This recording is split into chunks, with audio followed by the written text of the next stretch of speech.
И здравейте, приятели! Вие отново сте с YouTube канала на Неизвестното Хикс. Аз съм Антонио и в днешния клип искам да решим трудната задача от днешното национално външно оценяване за след 4 клас по математика, именно задача 25-та. Без да се бавим повече, нека я прочета. Паркинг има формата на правоъгълник с лице 2880 квадратни метра. По точка А местата за паркиране заемат половината от лицето на паркинга. Едно паркомясто е с дължина 5 метра и широчина 2 метра. Колко паркоместа има на паркингът? Хубаво, дайте да си го представим този паркинг, как ще изглежда. Той има формата на правоъгълник, нали така? Хайде да си направим един правоъгълник. Горе-долу, нещо такова, нали?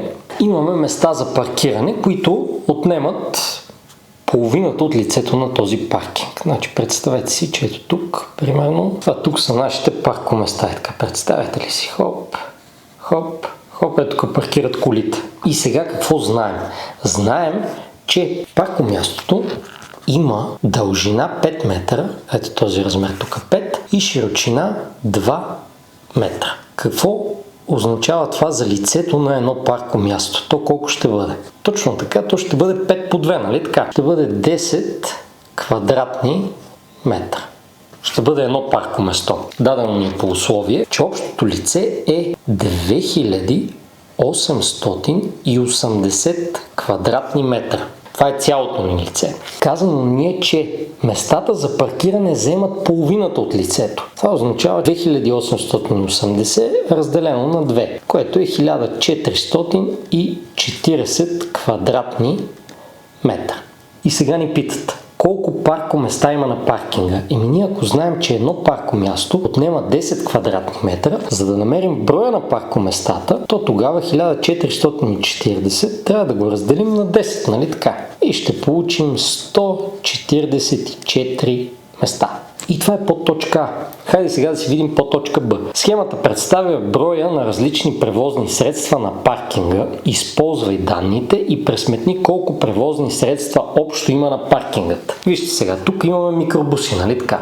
И едно стълбче е 10 броя. А мотоциклетите са 1, 2, 3 стълбчета, всички по 10 броя, нали така? Значи тук имаме 10, 10, 10.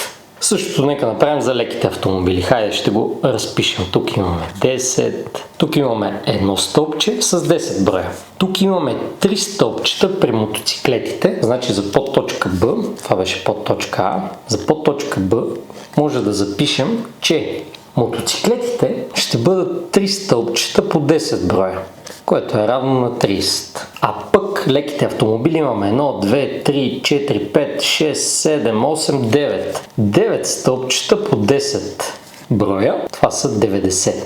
И тук за микробусите имаме 1 по 10, което си е 10. И какво ни питат? Използвай данните и пресметни колко превозни средства има общо. Има 10 микробуса, 30 мотоциклети и 90 леки автомобили. Това означава, че трябва да ги съберем, нали така? 10 плюс 30 плюс 90, което е 130 превозни средства има на този паркинг. И това е подточка Б. Хайде сега да видим подточка В. Тя може би е една идея малко по-интересна. Широчината на паркинга е 40 метра. Колко метра мрежа е необходима за ограждане на паркинга, ако бариерата заема 12 метра от обиколката му? Искам да си представите, че навсякъде ето тук ние трябва да сложим мрежа.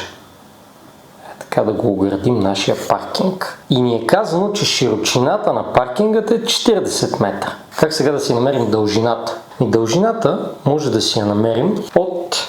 Хайде да запишем подточка В.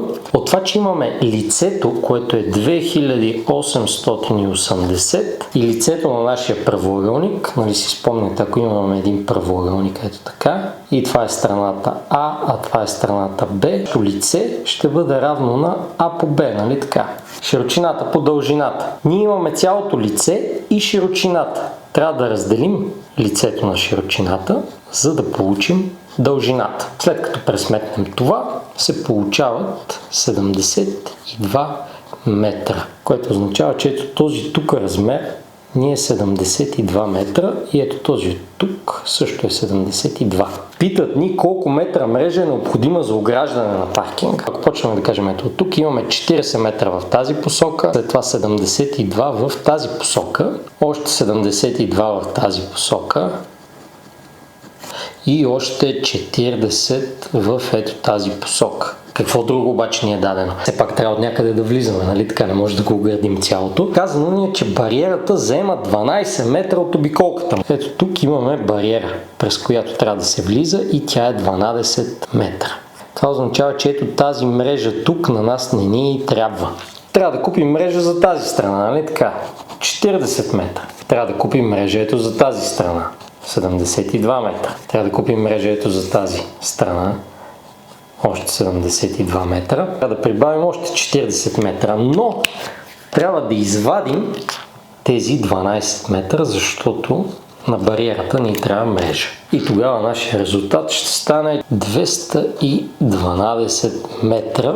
Трябва да отидем в магазина и да си купим ето толкова мрежа. Намираме обиколката на нашия правоъгълник, на нашия паркинг и от нея вадиме 12 метра, защото на бариерата ни трябва мрежа, защото иначе няма откъде да влизаме. Това беше всичко за днешния клип. Абонирайте се за канала на Неизвестното Хикс и ще се видим в следващия. Чао!